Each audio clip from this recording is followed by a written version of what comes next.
Thank you so much, Fumi, for that. So you've spoken about strong internal network, ensuring you build relationships, and the fact that you need people. Now, Ebenezer, over to you now. Looking at where you are in terms of your career, you're still at the early stages of your career. What would you say mentorship? What role has mentorship played, or do you have any friends at work, and can you share with us how that has positively impacted on you?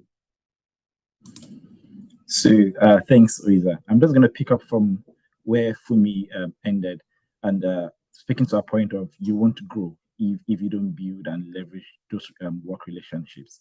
I would say I've worked in the few years of my career journey. I've worked in, I think, 4 or 5 organizations, and I would say 4 out of those 5 organizations were because of relationships with my previous employer. Say I was with Jobberman at some point. I joined Jobberman because of a relationship I had with a manager I had in Jumia, my previous workplace.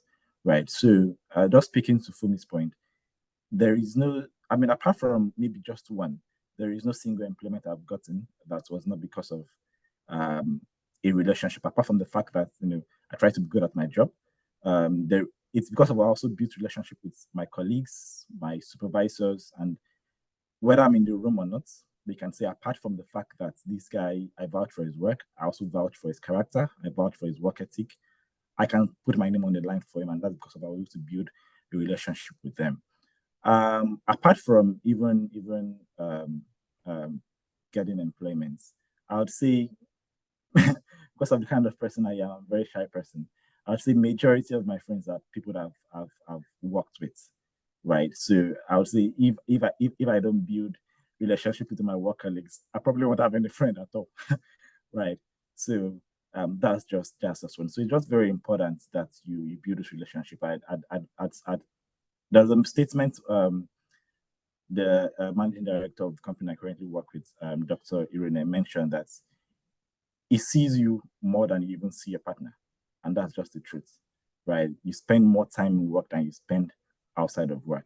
And if you are going to spend that much time in work, it's just important that you work with people that you are quote unquote friends with. So it just makes work easier.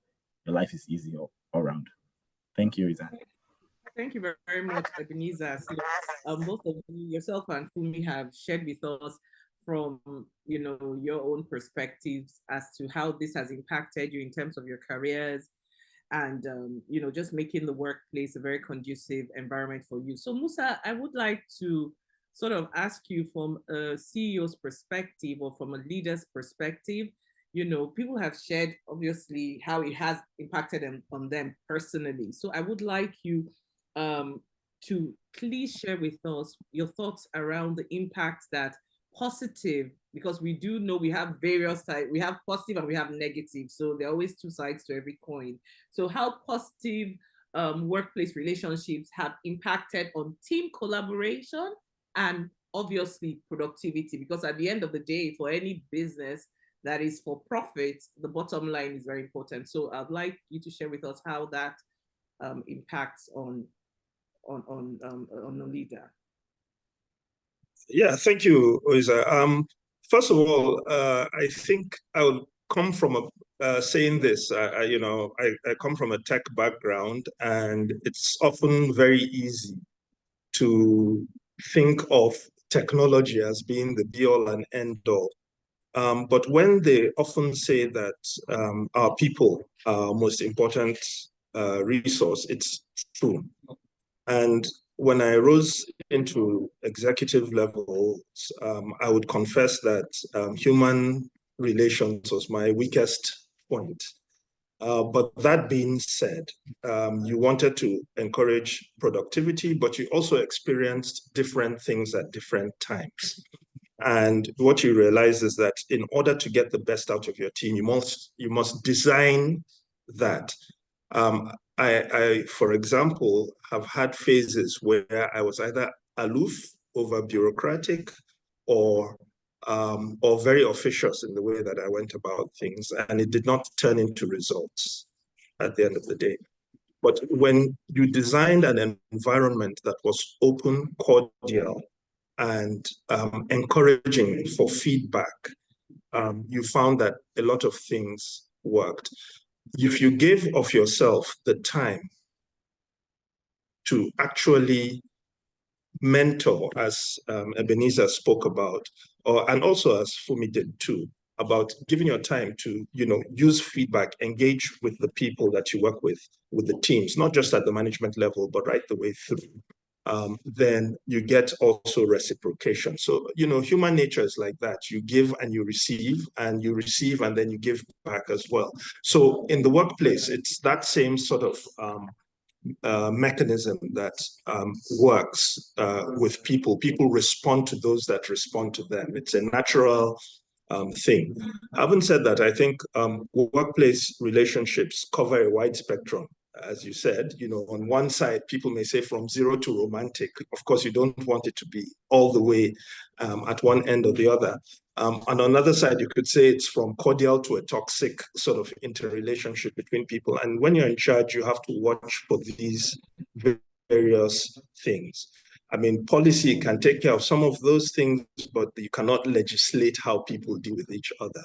What you do is manage it and also be able to show that by interrelating with one another in a particular way, the results come out and there's positive feedback for you based on those things. Even in building with networks, transactional behavior is not one that, people, you have to be genuine, right? People often, say, oh yeah, I have to network, I have to make myself the best, I have to, and then office politics and whatnot. But when those sorts of things happen, you're not smarter than the person you're engaging with, even if they're your junior, right? And they can see when you're behaving in a transactional manner versus when you're being genuine in the way that you engage with them. And there's also an element of, when you're in charge, physically designing the environment. Again, going back to the video, just on one side, it said the lady was found in her cubicle. It's feasible that the cubicle maybe had a door, maybe it did not. But whatever it is, it was obviously not an environment that probably allowed for a lot of clashes of ideas. But if you want to get the best out of teams and you want to show people that their initiative and their ideas are valuable to the progress, you may need to open up the space a little bit to allow for more movement and more, spontaneous engagements between people. And then finally, by way of feedback, when you are able to create a good feedback environment, you find that a lot of people say, look, we want to be able to engage with one another. We want to be able to know what the other department may be doing as well and how it impacts on what we do. So you allow for environments that bring those sorts of conversations into the workplace and can take them out in a healthy manner. At the end of the day, there's a nice balance in the middle that you have to get.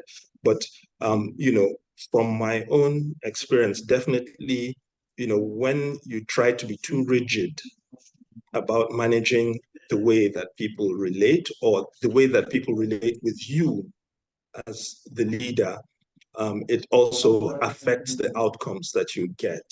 And, the beauty of relationships is that they always bring something fresh to the table. And in an ever-changing world, and now in an ever-changing business or in a fast-changing business environment, you want to be able to bring that out of the people because it's too much of a burden to even carry the weight of all the expectations of an organization on yourself. But ultimately, as a leader, your own wellness, your own demeanor has an effect on the team. And so you two have to find your own valves, as it were, and get into it and act in a balanced and fairly predictable manner in how you're doing it. You can't ask people not to be transactional and then you behave in a transactional way. It won't work. So I'll stop for now. Maybe I build on it in the following questions. Thank you very much, Musa. So literally what you said at the end, it's a thing about practice what you preach. So, when you say something, make sure that you're doing the same thing so people can mirror that behavior. In terms of just the general ways we would tend to interact as human beings and as individuals, sometimes people may tend to be a bit cautious in terms of trying to build relationships in the workplace. So whether it be the mentor-mentee relationship, or I have a best friend at work, and all of that. And then how do I then, sort of translate that from being within the workplace to outside of the workplace? So now that would bring me to boundaries, right? And like everything in life, you need to sort of set boundaries. So for me, let's go back to you, right? In trying to maintain healthy relationships in the workplace, how do we ensure that we maintain those boundaries, healthy boundaries? So whilst we're not trying to, sort of keep everybody away, but in building those relationships, how do we then ensure that, by the context of it being a workplace, we're still able to maintain healthy boundaries? Okay, thank you. For me personally, the workplace is not a place I go to make friends, right? And my mom always used to advise me that you don't have any friend at work, so be careful the kind of things you discuss, who you talk about, the information you share, and all of that. So I've always been mindful of that, or I've always had that at the back of my mind. But I also feel that my boundaries are set by virtue of who I am, right? So my identity also helps to create certain boundaries. So for me, I'm also a Christian, and I consider myself to be an apostle in the marketplace. So I believe that I am light and I am at work to shine, so that my Father in heaven may be glorified, which means that I'm there to strive for excellence, and I'm there to focus on what I was employed to do. Now, if I happen to make friends along the way, all well and good, but that's not the primary focus. So when I go to the office, I am not interested in people's lives or personal affairs unless if the information is necessary. So sometimes, of course, I have subordinates that will want to maybe share burdens that they have that are hindering, the workflow and things like that. I'm totally open to it.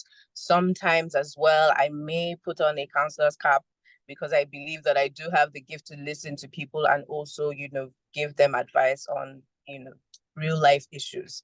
I'm also clear about my expectations, from relationships. So my do's and don'ts, for example, I would say clearly what I like and what I don't like. For example, if I go into a new work environment, I would communicate clearly how I like to work. I don't like people telling me stories and things like that. So I'm very clear about it so that people understand what to expect from me.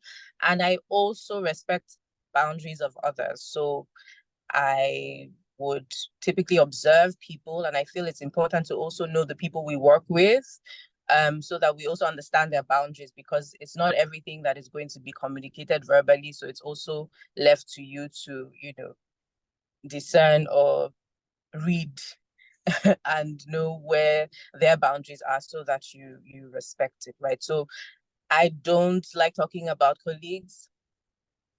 I don't want to be caught up in that space. If I have a problem, I'm going to maybe share the challenge, but not necessarily talk about the person, right? I share information also that I'm not afraid to part with. So if I'm sharing something, I'm conscious of the fact that whatever I'm sharing here, I don't know where it's going to end up. So I have to be comfortable with the information that I'm sharing. So that's another thing that I do.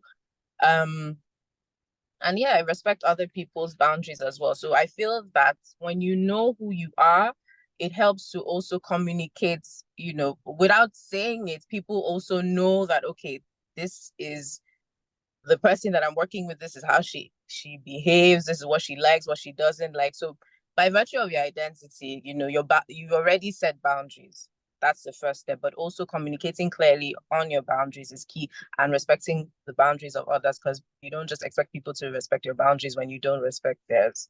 So that's what I'd like to say.